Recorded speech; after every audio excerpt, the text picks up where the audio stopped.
In this video, I'll show you how you can play the World Cup mode in FC26.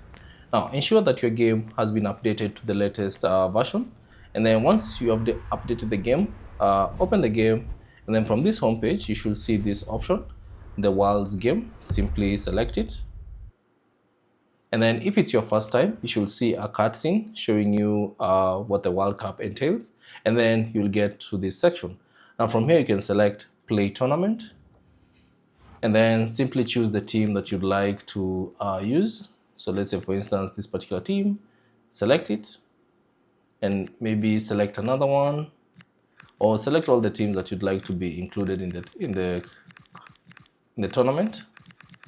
Then once you've selected everything, all you have to do is press advance on your controller, and then it will load the World Cup mode, but you'll be playing it in career mode. So you'll be controlling one specific team so that you can play through the entire competition.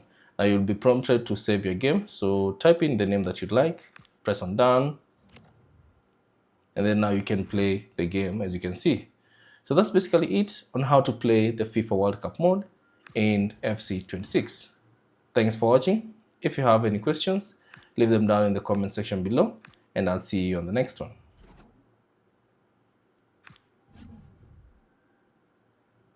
Group stage action on the menu, and the importance of picking up a belter of a game in store without any shadow of a doubt.